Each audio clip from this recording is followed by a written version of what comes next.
रहीम। प्यारे बच्चों, आज हम सेकेंड ईयर का एक बहुत अहम टॉपिक चैप्टर नंबर 1 है। उसमें एक बहुत अहम टॉपिक है किसी भी फंक्शन की डोमेन और रेंज मालूम करना। ये हम कैसे मालूम करेंगे? तो हमारा टॉपिक जो है डोमेन और रेंज और फंक्शन, किसी फंक्शन की डोमेन और रेंज मालूम करना। सबसे पहले मैं फंक्शन की तारीफ लिख देता हूँ, ये हम पढ़ लेते हैं। कहता है function F from a set X to a set Y. एक आपके पास फंक्शन एफ को डिफाइन कर रहे हैं सेट एक्स से सेट वाई की तरफ। इज ए रूल, ये एक रूल होगा या एक तरीका होगा, एक मेथड होगा दैट असाइंस, जो असाइन करता है to each element X and X, X के हर एलिमेंट को असाइन करता है, और unique element Y and Y, Y के किसी एक एलिमेंट के साथ वो उसको क्या करेगा, उसको यूनिक, उसको असाइन करेगा। The set x is called, उस सूरत में जो पहला सेट होगा इसको हम डोमेन कहता है। जो पहला सेट आपके पास होगा ये हमारे पास डोमेन कहलाएगा ऑफ f, उस फंक्शन के। The set of corresponding elements, जो उसके corresponding elements y में बनेंगे, y and y is called, इसको हम रेंज कहते हैं। अब मैंने यहाँ पे मिसाल दिया है आपके सामने, ये एक सेट मैंने x लिया है, एक सेट मैंने y लिया है, और ये उसमें एक रुकन लिया x जो इसमें बिलोंग करता है, इसका आप लिख सकते हैं x बिलोंग्स टू x, और ये आप फंक्शन डिफाइन करना चाहते हैं तो ये इसका एक रुकन y है। तो ये जब आप इसको इसके साथ मैपिंग करेंगे तो बेसिकली ये जो फंक्शन होगा ये इसकी इमेज बनाएगा, इसको हम लिखेंगे f ऑफ x, और ये y में चला जाएगा, यानी ये x असाइन कर रहा है इस y को, और ये उसकी इमेज बन रही है अंडर दिस फंक्शन, तो अंडर दिस f, तो ये फिर आपके पास f ऑफ x कराएगा। तो ये हमारे पास यहाँ पे ये जो सेट है होगा ये डोमेन कराएगी, और ये जो होगा आपके पास ये आपके पास रेंज कराएगी। याद रखेंगे जो फंक्शन टर्म है ये सबसे पहले एक जर्मन मैथमेटिशियन ने रिकॉग्नाइज की थी, इसका तारुफ करवाया था, और उसने कहा था कि दो चीज़ों के दरमियान में एक ताल्लुक जो पाया जाता है, एक रिलेशन पाया जाता है, कायनात में भी दो चीज़ों के दरमियान में एक ताल्लुक होते हैं, एक का दूसरे के साथ डिपेंड किया जाता है। आमतौर पे जो डोमेन होती है ये आपके पास इंडिपेंडेंट होती है, और जो रेंज होती है ये उस पर डिपेंड कर रही होती है। आप कायनात में ले लें, आप रोज़मर्रा लाइफ में ले लें, बेटी माँ पे डिपेंड कर रही है, वालिदैन जो है वो इस माशरे पे, या बच्चे जो है वो वालिदैन पे डिपेंड कर रहे होते हैं, और शागिर्द जो है वो उस्ताद पे डिपेंड कर रहे होते हैं। तो यहाँ पे दो चीज़ों का ताल्लुक है, कायनात का वजूद ही दो चीज़ों के साथ, रिलेशन के साथ, फंक्शन के साथ हुआ था। ये लेबनीज ने सबसे पहले इसको रिकग्नाइज किया था, ये उसकी बर्थ है, ये उसकी डेथ है, याद रखें। और इसका जो मैथमेटिकली सिंबॉलिक वे जो जिससे मैथमेटिशियन ने बताया था वो स्विस मैथमेटिशियन था, स्विस एडलर, ये उसकी बर्थ, ये डेथ हो गई, उसने एक सिंबॉलिक वे निकाला था, और इसको हम पढ़ते हैं y is equal to f of x। अब मैंने एक मिसाल यहाँ पे और दी है, ये सेट x है, ये मेरे पास सेट y है, मैंने x में दो रुकन ले लिए, y का एक रुकन मैंने a लिखा है। जी आप इसकी फंक्शन डिफाइन करना चाहते हैं तो 1 को मैंने a के साथ मिला दिया, 2 को मैंने a के साथ मिला दिया, तो ये आपके पास जब इसकी मैपिंग होगी ये g ऑफ 1 भी a है, g ऑफ 2 भी a है, इस चक्कर में इसकी जो डोमेन बनेगी 1 और 2 बनेगी, और जो रेंज बनेगी वो आपके पास a बन जाएगी। यहाँ पे मैंने एक लफ्ज जिक्र किया था यूनिक एलिमेंट y, इसका माना ये होता है कि 2 जो है वो इसके एक एलिमेंट के साथ अटैचमेंट करेगा, 1 जो है वो इसके एक एलिमेंट के साथ अटैच करेगा। ये नहीं हो सकता कि 2 जो है a के साथ भी करे और यहाँ पे कोई और अगर दूसरा रुकन आ गया तो वो b के साथ भी अटैच करे, ऐसा नहीं हो सकता, क्योंकि ये जो है ये बेसिकली किसी y के एक एलिमेंट के साथ अटैचमेंट करेगा, 2 के साथ नहीं कर सकता। तो ये इस तरह हमारे पास जो डोमेन बनेगी 1 और 2 बन जाएगी, और जो इस शक्ल में जो रेंज बनेगी वो a बनेगी। एक्सरसाइज 1.1 में स्टार्ट कर रहा हूँ, क्वेश्चन नंबर 4 है जिसमें कहता है फाइंड डोमेन एंड रेंज। पहला सवाल है g of x is equal to square root of x square मनफी 4। हमने इसकी डोमेन बतानी है। देखिए डोमेन का माना है x की वो तमाम वैल्यू जो हम इस फंक्शन में पुट करें और फंक्शन डिफाइंड रहे। डिफाइंड का माना वो अनडिफाइंड ना हो जाए। अनडिफाइंड कब होगा? जब याद रखें इन्फिनिटी आ जाए या स्क्वायर रूट में मनफी 1 आ जाए, यानी आयोटा नहीं आना चाहिए और इन्फिनिटी नहीं आना चाहिए, बाकी तमाम उसके में जो है कीमतें जो है वो उसकी डिफाइन में रहेंगे। हम देखते हैं जब यहाँ पे 0 पुट करते हैं तो ये -4 आ जाएगा, अनडिफाइंड बन जाएगा, आयोटा आ जाएगा। हम 1 पुट करते हैं -3 आ जाएगा। हाँ, हम 2 पुट करते हैं तो 0 आ जाएगा। इट मीन हम 2 तो पुट कर सकते हैं, -2 पुट कर सकते हैं, लेकिन 2 से पहले वाला हिस्सा 1.99 पुट नहीं कर सकते कि वो अनडिफाइंड हो जाएगा। -2 के बाद वाला हिस्सा जो है -1.99 पुट नहीं कर सकते, तो इससे मतलब -2 और 2 पुट कर सकते हैं। ये मैंने रियल लाइन में डिफाइन किया है। यहाँ पे 0 है, ये राइट साइड में पॉजिटिव लिए हैं और नेगेटिव लेफ्ट साइड में मैंने नेगेटिव लिए हैं, तो यहाँ पे ये 2 पुट किया जा सकता है और -2 भी पुट किया जा सकता है, क्योंकि 2 पे फंक्शन डिफाइंड है, -2 पे फंक्शन डिफाइंड है। और 2 के बाद वाली कीमत 2.1, 2.2, 3, 4 ये सारी पुट कर सकते हैं, और -2 से पहले वाली कीमतें भी सारी पुट कर सकते हैं, यानी -3, -2.5 या -4 पुट कर लें, फंक्शन डिफाइंड रहेगा। इट मींस -2 के बाद, यानी यहाँ पे इसको छोड़ के इसके बाद वाली वैल्यू आप पुट नहीं कर सकते, तो मैंने लिख दिया domain of G of X होगी रियल लाइन, होगी सारी रियल लाइन, लेकिन उस रियल लाइन में से ये पोर्शन आप निकाल देंगे तो बाकी आपके पास डोमेन सारी कराएगी। लिहाजा मैंने लिखा आर -r, ये मैंने ओपन इंटरवल को ज़ाहिर किया है, क्लोज को नहीं किया।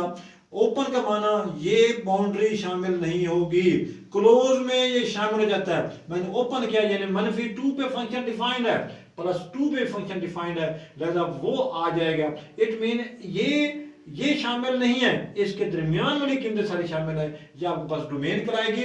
अब आप रेंज देखेंगे, आप मिनिमम कीमत जब भी -2 पुट करेंगे आपके पास 0 आएगा, +2 पुट करेंगे 0 आएगा, उसके अलावा जो मर्जी कीमतें यहाँ से पुट करेंगे वो प्लस में जवाब आएगा।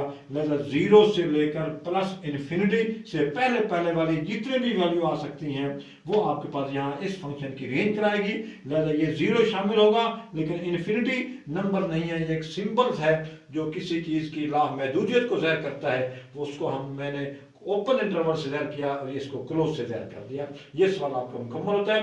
क्वेश्चन नंबर 4 देखिए इसी का, जी ऑफ एक्स, ये मॉडुलस है, मोड है शॉर्टकट में बोलते हैं, मॉडुलस एक्स -3 आप जानते हैं, इसमें जो वैल्यू भी पुट करेंगे वो आपके पास प्लस हो जाती है। बड़ी आसान से डोमेन तो आपके पास सेट ऑफ रियल नंबर होगी, या इसको यूं लिख लें या यूं लिख लें, एक ही बात है, लेकिन रेंज मिनिमम कीमत 0 आएगी और मैक्सिमम आपके पास प्लस इन्फिनिटी से पहले तक आप जा सकते हैं, लगता इसकी रेंज बनेगी। इसी का क्वेश्चन नंबर 5 देखें, बहुत इजी सवाल है। 6x + 7 आप फंक्शन लेंगे जब x की कीमत -2 लें या -2 से कम, -2 से मीन कम, -3, -4 ये लें। 4 -3x है, जब आप -2 से x की कीमत -2 से बड़ी लेंगे यानी -1.9, -1 अप टू सो ऑन, तो इसके बड़े इजी सवाल है, ये जो मर्जी वाली पुट कर दें फंक्शन डिफाइंड आएगा, और उस पुटिंग के बाद जो भी कीमत आएगी वो भी फंक्शन डिफाइंड आएगा। लिहाजा इसकी डोमेन और रेंज दोनों जो है सेट ऑफ रियल नंबर है, यूं लिख लें या इस शक्ल में यूं लिख लें। एक क्वेश्चन नंबर और बड़ा अहम है, इसका पार्ट 8 है, G of X is equal to x² -16 over x -4 है। यहाँ पे कंडीशन है कि x की कीमत आप 4 नहीं लेंगे, 4 अनडिफाइंड होता है, तो हम क्या लिखेंगे, डोमेन जो कीमतें हम पुट कर सकते हैं रियल लाइन में से 4 पुट नहीं कर सकते, बाकी तमाम कीमतें पुट कर सकते हैं। लिहाजा इसकी जो डोमेन बनेगी r मनफी वो हमने निकाल दिया है। अब रेंज को देखेंगे, इसको हम थोड़ा सा यहाँ पे रेंज निकालने के लिए इसको हल कर लेते हैं, x +4 और x -4, नीचे आपके पास x -4 है, ये इसको कैंसिल हो गया। अब आप 4 पुट नहीं कर सकते, तो उसने रोक दिया था, जब यहाँ 4 पुट करेंगे 4 + 4 8, लिहाजा रेंज में से होगी रियल लाइन होगी, लेकिन 8 उसमें से निकाल देंगे, ये इसकी डोमेन होगी, ये इसकी रेंज होगी। इस तरह आप कोई भी सवाल उठाएंगे, जो कीमतें आप पुट कर सकते हैं जिस पे फंक्शन डिफाइंड रहता है वो आपके पास डोमेन होगी, और डोमेन की पुटिंग से जो आपके पास पॉसिबल जवाब हो सकते हैं वो आपके पास रेंज होगी। अल्लाह हाफिज। अभी हमने लास्ट टाइम डिस्कस किया था किसी भी फंक्शन की डोमेन और रेंज मालूम करना। अब हम किसी इनवर्स फंक्शन की डोमेन और रेंज मालूम करना, domain and range of inverse function, ये हमें मालूम करना है। एक्सरसाइज 1.2 है, इसके पहले 2 सवाल मैं करवा रहा हूँ। पहला सवाल ये है f(x) is equal to √(x + 2), वो कहता है इस इनवर्स फंक्शन की डोमेन भी मालूम करो और रेंज भी मालूम, और यहाँ ये कंडीशन ये भी है कि विदाउट सॉल्व है, यानी विदाउट फाइंडिंग। हम पहला काम क्या करेंगे कि जिस तरह आपने 1.1 में उसकी डोमेन और रेंज पहले वो निकालेंगे, तो इसकी जस्ट हमें डोमेन निकालनी है।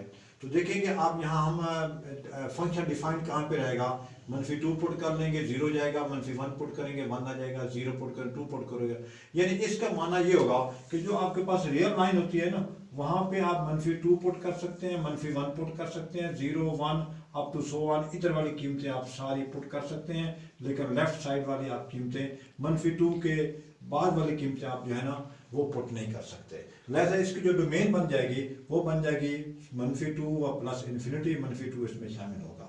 तो इसकी रेंज देखें, -2 पे कीमत 0 आ जाएगी और -1 पे कीमत 0 से बड़ी हो जाएगी, 0 पे कीमत 2 हो जाएगी, 2 के जैसे हो जाएगा और 1 की कीमत और बड़ी हो जाएगी। इस तरह मिनिमम कीमत 0 होगी। लिहाजा इसकी जो रेंज बनेगी आपके पास 0 प्लस इन्फिनिटी, क्योंकि इन्फिनिटी ओपन इंटरवल है, 0 क्लोज इंटरवल है, 0 उसमें शामिल है। अब जब हम इन्वर्स वाला काम करेंगे तो हम इसको रिवर्स कर देते हैं। जो यहाँ की डोमेन होगी वो इधर की आपके पास रेंज बन जाएगी और जो यहाँ की रेंज होगी वो इधर की आपके पास डोमेन बन जाएगी। इन्वर्स मीन इन्वर्स को मैंने आपने कन्वर्स लेना है, डोमेन को इन्वर्स में रेंज बनाएंगे, ये रेंज बन गई और ये रेंज को अपने डोमेन बना लेनी है।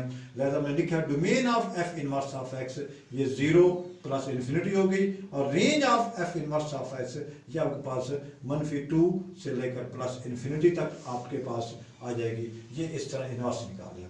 एक सवाल और है, बहुत अहम क्वेश्चन है, F of X is equal to X -1 over X -4 है। यहाँ पे कंडीशन यह है कि एक्स नॉट इक्वल टू 4, क्योंकि 4 पे वो क्या होता है अनडिफाइंड हो जाएगी। अब आप एक बात देखेंगे कि domain of F of x, ये पहले आप सादा हल कर लेंगे आप, ये आपके पास यहाँ सोल्यूशन की हेडिंग है, ये आप सोल्यूशन की यहाँ पे हेडिंग देंगे। पहले हमने डोमेन निकाली तो डोमेन क्लियर सी बात है कि आप R4 पुट नहीं कर सकते, बाकी तमाम कीमतें पुट कर सकते हैं R में से, लेगा R -4। अब आप रेंज देखेंगे, वैसे तो अगर हम इसको बाकायदा सॉल्व करें ना तो इसका एफ इनवर्स जब हम अगर निकालते हैं, आप 1.1 में सीख चुके हैं, तो ये मेरे ख्याल में आता है 4x -1 ओवर x -1। तो इसके मुताबिक जो आप कीमत आप पुट नहीं कर सकते वो 1 पुट नहीं कर सकते, लिहाजा वो आपके पास यहाँ पे range of F of X is equal to R -, ये 1 आप पुट नहीं कर सकते। लेकिन यहाँ चूंकि विदाउट फाइंडिंग है हम ये प्रोसेस इस्तेमाल नहीं कर सकते, तो इसका ये एक हाल होता है कि जो यहाँ पे अगर क्वेश्चन की शक्ल में कोई क्वेश्चन आ रहा है या न्यूमरेटर और डिनोमिनेटर आ रहा है, तो आप x के जो है वो कोफिशिएंट की रेशियो ले लेंगे। ये x कोफिशिएंट 1 है और ये भी x कोफिशिएंट 1 है, तो जब इसकी रेशियो लेंगे 1 तो इट मीन आप 1 पुट नहीं कर सकते। तो लिहाजा इस सादा फंक्शन की जो रेंज बनेगी वो R -, आप ये 1 आप पुट नहीं कर सकते। अब आप देखिए इसको हम उल्टा देंगे, यहाँ पे ये रेंज है तो ये इन्वर्स में ये डोमेन बन जाएगी। ये जो आपके पास रेंज थी यहाँ पे domain of F inverse of x ये बन गई R -1 बन गई, और यहाँ पे जो आपने इसकी डोमेन लिखी थी वो इधर रेंज बन जाएगी। Range of F inverse of X is equal to R -4, यानी उसकी रेंज बन जाएगी। इस तरह ये क्वेश्चन भी मुकम्मल होता है और इस तरह हम किसी भी इन्वर्स फंक्शन की डोमेन और रेंज मालूम करते हैं। अल्लाह।